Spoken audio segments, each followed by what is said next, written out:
Shalom, damai sejahtera buat kita dimanapun berada, Bapak Ibu Saudara-saudara sekalian. Dan pagi hari ini kita akan merenungkan firman Tuhan. Kita lihat dalam Matius pasal yang ke-8 ayat 5 sampai dengan 13. Ada dua perikop sebagai sebuah perbandingan yang kita bisa lihat, saudara, bagaimana peranan iman dalam pembentukan karakter. Karakter kita perlu dibentuk, karakter kita perlu diubah sama seperti yang Tuhan mau. Sama seperti teladan yang Tuhan berikan.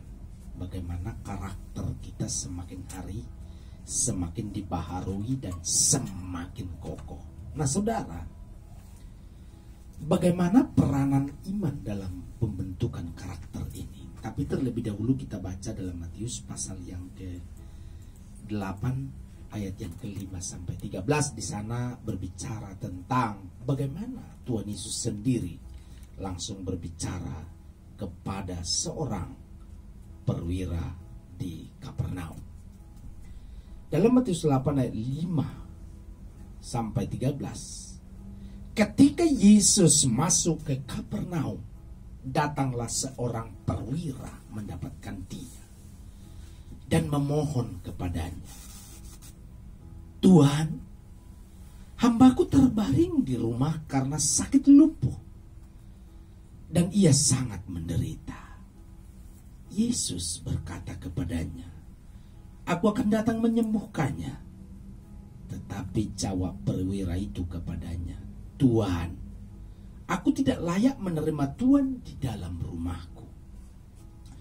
Katakan saja sepatah kata, maka hambaku itu akan sembuh. Sebab aku sendiri seorang bawahan, dan di bawahku ada pula prajurit. Jika aku berkata kepada salah seorang prajurit itu, 'Pergi,' maka ia pergi.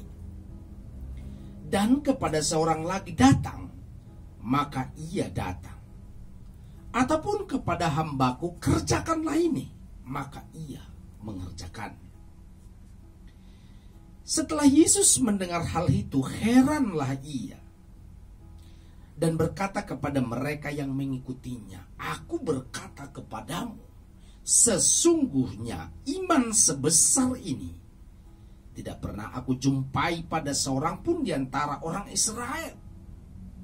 Lalu dilanjutkan dengan perkataan, "Aku berkata kepadamu, banyak orang akan datang dari timur dan barat dan duduk makan bersama-sama dengan Abraham, Ishak dan Yakub di dalam kerajaan sorga. Sedangkan anak-anak kerajaan itu akan dicampakkan ke dalam kegelapan yang paling gelap. Di sanalah akan terdapat ratap dan kertak gigi." Lalu Yesus berkata kepada perwira itu, "Pulanglah dan jadilah kepadamu seperti yang engkau percaya." Maka pada saat itu juga sembuhlah hambanya. Saudara, Tuhan Yesus sendiri heran terhadap iman orang ini. Dia terkagum-kagum. Ternyata ada orang yang punya iman besar yang seperti dimiliki oleh seorang perwira. Dan saudara tahu, orang ini dia bukan orang Israel asli yang dia mengerti tentang firman, bukan. Tetapi tentunya dia mengerti, memahami otoritas daripada Tuhan Yesus sendiri. Ini yang kita harus mengerti, saudara. Bagaimana otoritas Tuhan, bagaimana kuasa Tuhan yang sesungguhnya dalam kehidupan kita, dalam kehidupan alam semesta ini. Sehingga lewat iman itulah maka Tuhan akan mengerjakan sesuatu yang dahsyat dalam hidup kita. Sebenarnya Tuhan tidak terlalu tertarik dengan apa yang kita kerjakan, saudara. Dia tidak terlalu tertarik dengan pergumulan permasalahan yang kita hadapi, tidak terlalu tertarik, saudara. Karena semua orang mengalami hal itu. Tetapi Tuhan jauh lebih tertarik kepada iman kita. Pagi hari ini, bagaimana kita percaya? Bagaimana kita sungguh-sungguh punya iman, percaya kepada Tuhan. Nah, saudara sekalian, dalam Lukas 18 sebagai sebuah perbandingan, Lukas 18 ayat 1 sampai dengan 8, Yesus mengatakan suatu perumpamaan lain lagi kepada mereka untuk menegaskan bahwa mereka harus selalu berdoa dengan tidak jemu-jemu, tidak berkeputusan, tidak berhenti. Mereka berdoa dengan tidak jemu-jemu. Katanya, dalam sebuah kota ada seorang hakim yang tidak takut akan Allah dan tidak menghormati seorang pun. Dan di kota itu ada seorang janda yang selalu datang kepada hakim itu dan berkata, "Belalah hakku terhadap lawanku." Beberapa waktu lamanya hakim itu menolak. Dia tidak mau. Tetapi kemudian ia berkata dalam hatinya, "Walaupun aku tidak takut akan Allah dan tidak menghormati seorang pun, namun karena janda ini menyusahkan aku, baiklah aku membenarkan dia, supaya jangan terus saja ia datang dan akhirnya menyerang aku," kata Tuhan. Camkanlah apa yang dikatakan hakim yang lalim itu. Tidakkah Allah akan membenarkan orang-orang pilihannya yang siang malam berseru kepadanya? Dan adakah ia mengulur-ulur waktu sebelum menolong mereka? Aku berkata kepadamu, ia akan segera membenarkan mereka. Nah, ini yang menarik, saudara. Akan tetapi, jika anak manusia itu datang, adakah ia mendapati iman di bumi? Ini yang menarik. Akan tetapi jika anak manusia itu datang, adakah ia mendapati iman di bumi? Saudara, dari dua kisah yang sudah kita baca tadi, saudara, dari dua perikop itu, yang pertama adalah cerita nyata, yaitu perwira di Kapernaum. Dan bacaan kedua adalah tentang perumpamaan. Terdapat dua peristiwa yang berbicara mengenai pengalaman hidup orang percaya dan pengalaman sehari-hari. Ini secara nyata tentang iman. Dalam Lukas 18 tadi, saudara, Tuhan telah memberikan pelajaran kepada kita bahwa kita harus berdoa. Berdoa dan berpengharapan dengan tidak jemu-jemu. Dan bahwa Tuhan tidak pernah menunda-nunda untuk menjawab doa kita. Namun di ayat yang ke-8, saudara, Tuhan menegaskan dengan suatu pertanyaan ketika anak manusia itu nanti datang. Apakah ada iman? Apakah orang itu punya iman? Jadi Tuhan lebih tertarik sebenarnya kepada iman kita. Ketika kita berdoa, punya pergumulan, punya permasalahan, punya banyak hal, selalu Tuhan lebih tertarik kepada iman kita daripada pergumulan dan permasalahan. Tuhan menegaskan dengan suatu pertanyaan. Ketika manusia atau anak manusia itu datang, apakah ada iman di bumi? Sangat jelas di sini bahwa Tuhan sangat berurusan dengan iman kita, bukan berurusan atau hanya berurusan dengan persoalan dan pergumulan kita. Seringkali yang terjadi, banyak orang yang hanya datang berdoa dengan membawa segala jenis persoalan, segala jenis pergumulan yang sedang dihadapi. Bukan membawa diri, membawa hidup yang memiliki pergumulan itu sendiri. Seringkali yang terjadi, banyak orang hanya datang berdoa dengan membawa persoalan itu, tetapi sebenarnya dia tidak percaya dan tidak punya iman untuk hal ini. Inilah yang akan terjadi jika iman hanya dipakai sebatas untuk meminta jawaban doa dari segala sesuatu yang kita gumuli atau ingin. Maka iman itu tidak akan berfungsi dalam pembentukan karakter dalam menjalani hidup sehari-hari. Itu sebabnya Tuhan Yesus memuji iman perwira di Kapernaum yang notabene bukanlah orang percaya. Karena perwira ini memiliki iman, kata Yesus, tidak didapati di antara orang Israel. Ini yang luar biasa. Tidak didapati dimanapun. Dan mungkin hari-hari ini juga kadang seperti itu. Kita yang sudah rajin ke gereja, kita yang sudah sering baca firman, tetapi iman kita yang gak bertumbuh, iman kita tidak memiliki power, iman kita tidak didapati Tuhan sesuatu yang dahsyat, saudara. Saudara-saudara sekalian, mengapa peranan iman dalam pembentukan karakter ini sangat mutlak, sangat penting?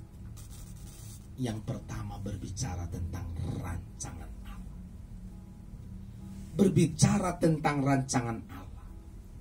1 Petrus 1 ayat 23, karena kamu telah dilahirkan kembali bukan dari benih yang fana, tetapi dari benih yang tidak fana, oleh firman Allah yang hidup dan yang kekal. Setiap orang yang dipanggil dari semula dan yang dipilih telah ditetapkannya untuk menjadi seperti Yesus. Menjadi seperti Yesus. Saudara, ketika kita lahir baru, maka kita sudah mengetahui bahwa urusan di akhir nanti adalah surga. Tetapi selama kita masih hidup di dunia ini, kita harus hidup seperti Yesus. Hidup seperti karakternya Tuhan. Saudara, menjadi orang percaya bukanlah untuk perubahan nasib. Bukan untuk merubah nasib kita.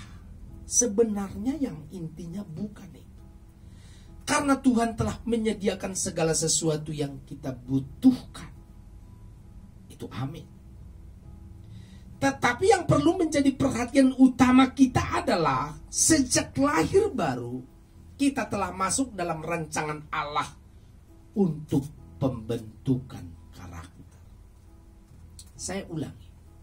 Kita masuk dalam rancangan Allah, rancangan Tuhan untuk pembentukan karakter kita.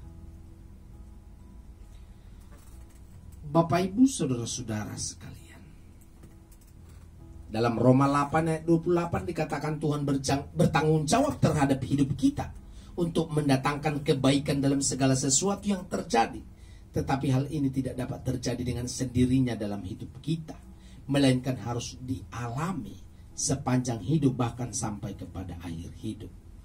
Karena sebagai orang percaya kita harus terus dibentuk, harus terus diproses untuk dapat memiliki karakter Kristus.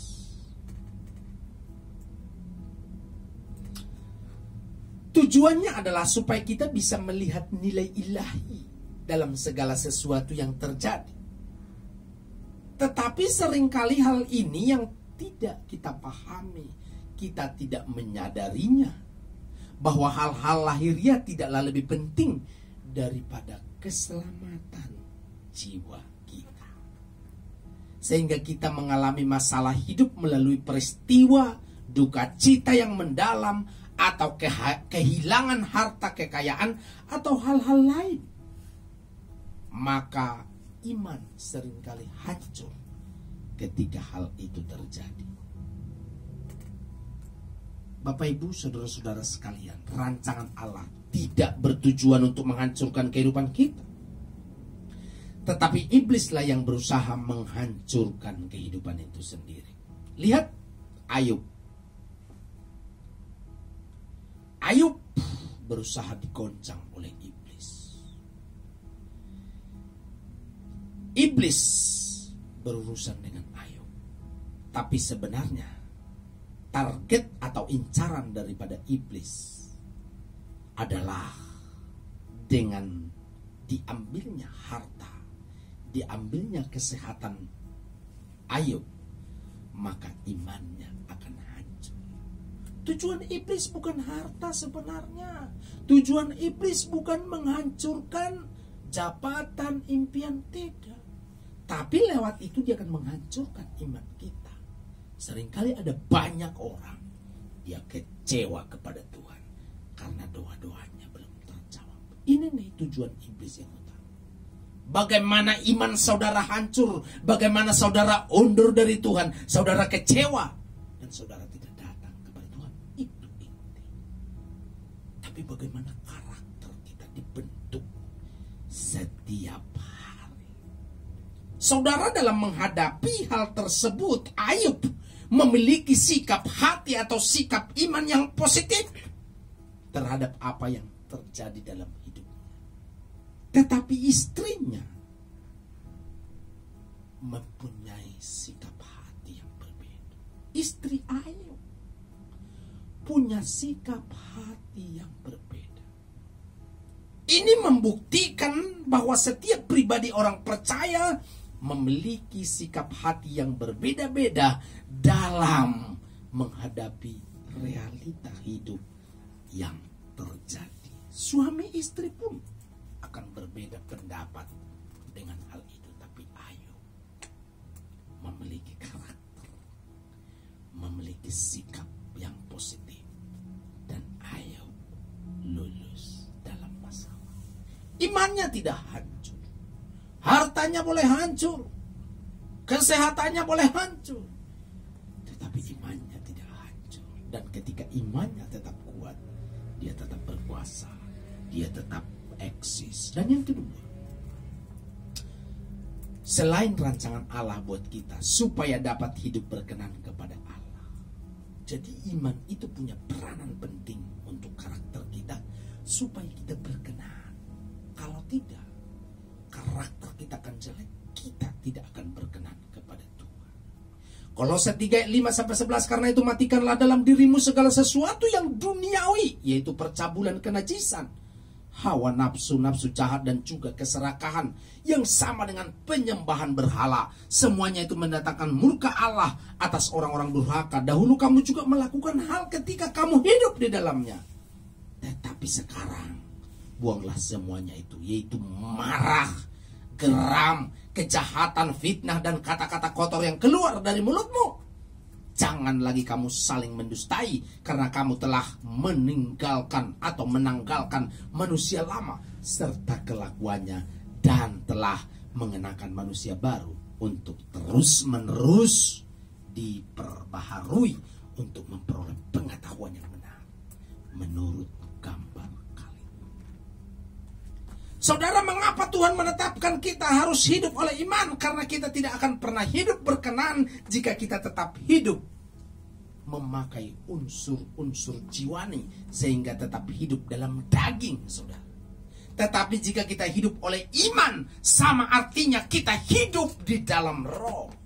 Ketika kita hidup dalam iman, pasti kita hidup dalam roh. Karena iman kita berada di bagian roh. Di sini sangat penting bagi kita untuk menjaga aspek kehidupan kita secara fisik maupun jiwani, agar hal-hal itu tidak menjadi celah bagi iblis untuk menghancurkan iman kita. Pikiran kita, jiwa kita harus dijaga supaya tidak menjadi celah. Bapak Ibu, saudara-saudara sekalian, kita bersyukur karena Tuhan sudah memberikan sukacita, kekuatan buat kita. Oleh karena itu karakter kita perlu diperbaharui.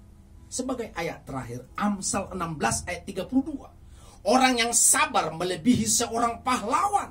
Orang yang menguasai dirinya melebihi orang yang merebut kota. Pahlawan yang merebut kota itu bagus, dahsyat. Ternyata kita harus belajar. Orang yang sabar, haleluya, hanya 5 huruf SABAR. Dia melebihi seorang pahlawan yang hebat sekali. Mari belajar sabar. Kita juga perlu memahami peranan iman yang kita miliki. Tujuannya adalah untuk mengubah diri kita, sehingga kita terus-menerus diperbaharui, diubah di dalam Kristus. Sebab jika kita hidup tidak melakukan firman Tuhan, maka yang kita lakukan adalah kedagingan, kesalahan, atau dosa. Saudara, semua hal-hal yang sudah kita dapatkan dari Kristus melalui pengorbanannya, kita sudah dikuduskan, dipulihkan, maka kita menjadi orang yang dibaharui setiap hari. Tuhan Yesus memberi